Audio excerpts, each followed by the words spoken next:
সকলেরই প্রিয় একটি জায়গা মায়াপুর। তো চলো আজ সবাই মিলে ঘুরে দেখি ISKCON Mayapur. Good morning everyone. আমরা এখন রয়েছি রানাঘাট আর এখন অলমোস্ট 7:30 বাজতে যায় আর আমরা এখন যাব কৃষ্ণনগর, বিকজ আমরা আজকে যাচ্ছি মায়াপুর। আজ হচ্ছে একটি স্পেশাল ডে আর মায়াপুর যাওয়ার এটাই হচ্ছে একটা কারণ। ভিডিওটা শেষ পর্যন্ত দেখতে থাকো, অবশ্যই জানতে পারবে আজকের স্পেশাল ডেটা সম্পর্কে। আশা রাখছি সেটা জানার পর তোমরা সকলে খুবই খুশি হবে। রানাঘাট স্টেশনের 1 নম্বর প্ল্যাটফর্ম থেকে আমরা উঠে পড়েছি কৃষ্ণনগর যাওয়ার উদ্দেশ্যে। রানাঘাট থেকে কৃষ্ণনগর যাওয়ার পথে পড়বে মাত্র 5টা স্টপেজ আর সময় লাগবে মাত্র 40 মিনিট।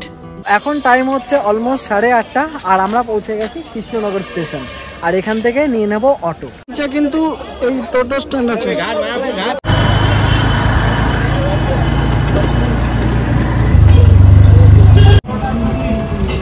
তো এখন অলমোস্ট 9:10 বাজে আর আমরা পৌঁছে গেছি মায়াপুর ঘাটে। কৃষ্ণনগর থেকে মায়াপুর ঘাট আসতে অটো টোটো পাওয়া যায় কৃষ্ণনগর স্টেশন থেকে, কিন্তু টোটোর ভাড়াটা একটু বেশি, তার থেকে অটোটাই বেশি এফোর্ডেবল। তো 30 টাকা পার হেড। হ্যাঁ, তো আমরা এখন চলে এসেছি হুল্লোড় ঘাট। এখান থেকে ক্রস করলেই মায়াপুর।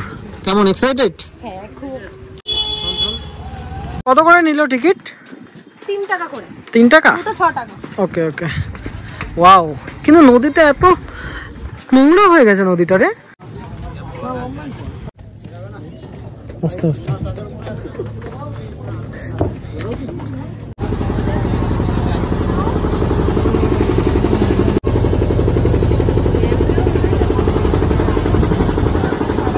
ফাইনালি আমরা পৌঁছে গেছি মায়াপুর। মায়াপুর ঘাট থেকে স্কন যেতে এখানে অনেক টোটো গাড়ির ব্যবস্থা রয়েছে যার মূল্য 10 টাকা, কিন্তু আমি বলবো একটু এগিয়ে আসলে তোমরা সেটা 5 টাকাতেও পেয়ে যাবে। আর ব্রেকফাস্ট করার জন্য স্কনের একেবারে সামনে অনেক ছোট বড় দোকান রয়েছে যেখান থেকে তোমরা লুচি পরোটা অনেক কিছুই ট্রাই করতে পারো। টোটো থেকে নেমে আগে খাওয়া দাওয়াটা করে নিলাম, বিকজ ভীষণ খিদে পেয়ে গেছিল, অনেক সকাল সকাল বাড়ি থেকে বেরিয়েছি। তো ফাইনালি এখন আমরা ভেতরে ঢুকছি। চলো চলো। আর এটাই হচ্ছে স্কন মায়াপুর ঢোকার মেইন গেট। আর গেটের বাইরে থেকে ঠিক মন্দিরটা এরকম লাগে। আর একেবারে মেইন গেটের সামনেই রয়েছে দুপুরে খাওয়ার অনেকগুলি টিকিট কাউন্টার। এখানে যে কাজটার জন্য এসেছিলাম সেটা আগে করব, তার আগে যেটা মেজর কাজ ছিল যে দুপুরে প্রসাদের জন্য কুপনটা কেটে নিতে হবে, তাই আগে কেটে নিয়েছি। বিকজ ওখানে না প্রচুর লাইন হয়, আগে যে কয়বার এসেছি ভীষণ লাইন হয়, ভীষণ। আর তারপরেও 12টার মধ্যে কাউন্টার বন্ধও হয়ে যায়, তো যারা আসবে না আগে মানে দুপুরের খাবারের কুপনটা আগে কেটে নেবে। মায়াপুরের গাছ থেকে দুটো পেয়ারাও পেরে নিলাম। কি সুন্দরভাবে পেয়ারাটা পেরেছি দেখো, একদম গাছ থেকে টাটকা। এবার এটা খাবো। সো ফাইনালি বের করছি। হ্যাঁ, আরে দাঁড়াও এখন না, একটু বন্ধ কর। না বের কর। ওফ, তো ফাইনালি শুট ডান। যেটার জন্য মায়াপুর এসেছিলাম সেই শুটটা ডান। তো সেই ভিডিওটা নেক্সট অথবা তারপর মানে চ্যানেলে আসছে খুব তাড়াতাড়ি দিয়ে দেবো, এডিট হয়ে গেলেই দিয়ে দেবো, ঠিক আছে? ভীষণ এক্সাইটিং একটা ব্লগ, মানে তোমরা দেখলে খুশি হবে, এটা জাস্ট বলবো। মানে এক কথায় যদি বলতে হয় ড্রিম কাম ট্রু, এই কথাটা বলতেই পারো। যাই হোক, গরমে ঘেমে গেছি, এখন জল খুঁজছি মায়াপুরে, জল শেষ হয়ে গেছে। জলটা কোথায়? ওই যে ওখানেই জল। এই মায়াপুরের ভেতরে এই ড্রিঙ্কিং ওয়াটারগুলো ছিল বলে বেঁচে গেলাম, বল মিলে।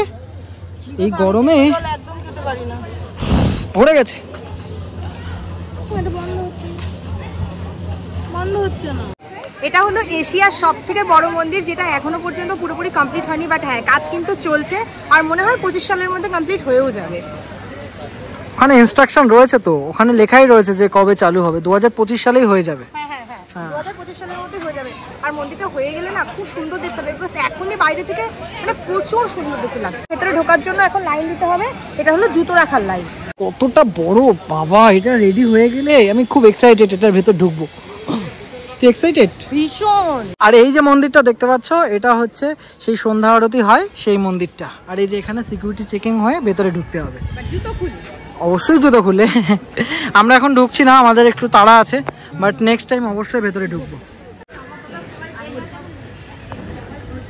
গরমে ঘোরাঘুরি করতে করতে মাথা খারাপ হয়ে যাচ্ছে। মিলিয়ে এবার এখান থেকে একটা গীতা কিনবে, তার জন্য দাঁড়িয়েছে।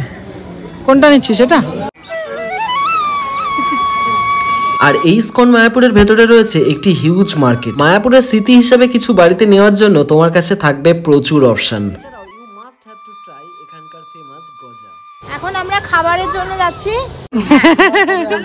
তুই একটা নিয়ে যা, তুই একটা নিয়ে যা মিঠুন, তুই একটা নিয়ে যা। একটা ফটো নিতে দিল না, জানো কত আসছে আর ফটো রয়েছে, কত সুন্দর সুন্দর। না না, ওটা ফুল হবে তারপরে চলে আসো। ওদিকে সিস্টেমটা দারুণ, সবাই লাইন দিয়ে বসে পড়েছে এখন। দারুণ না রে? ঠিক আছে,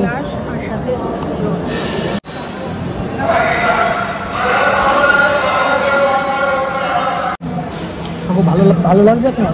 হ্যাঁ ভালো লাগছে রান্না বান্না, প্রসাদ ভালো লাগছে? আমার তো বেশ ভালোই লাগছে। সেরকম না,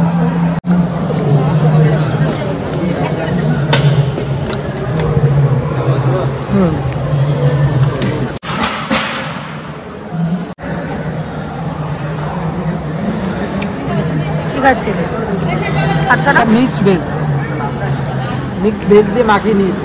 আর এই যে আমার পাতের অবস্থা খারাপ না, বেশ ভালো। কেমন ছিল? অনেকদিন ধরে ভাবছি একটা গীতা নেবো, তো ভাবলাম এখান থেকে নিয়ে যাই। তো মার্কেটে দেখলাম অনেক দোকানে, তো ওখানে 270 করে বলছিল, কিন্তু এখানে দেখলাম গীতার সাথে আরো 5টা বই দিচ্ছে, টোটাল প্রাইস নিচ্ছে 300। তাই ভাবছি এখান থেকেই নিয়ে নিই। চল নে, 5টা বই যখন এক্সট্রা আছে। এক্সট্রা বই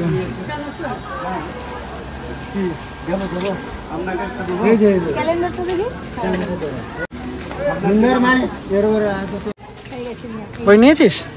পুরো সেট 5টা বই না? 5টা বই প্লাস গীতা, টোটাল 6টা দিল। এটাই নিয়ে অনেক ভালো। মাঝখান থেকে আমি একটা ক্যালেন্ডার চেয়ে নিয়ে নিয়েছি। কিন্তু এই ক্যালেন্ডারটা একটু আলাদা লাগছে না? হ্যাঁ, ওটা কমা ক্যালেন্ডার, এটা ভালো ক্যালেন্ডার। দেখবো কি দিয়েছে। থাক, পরে দেখবো, বাড়ি গিয়ে দেখবো ওখানে একবারে। চল, আর কটা শুট আছে? এইটা কিন্তু তোর, ওইটা কিন্তু আমার না, যেটা আমার হাতে সেটা। আর কটা শুট আছে? শুট কটা আছে? আর আমার একটা শুট আছে, আমার একটা শুট আছে, একটা ফানের একটা আছে, দুটো আছে, দুটো।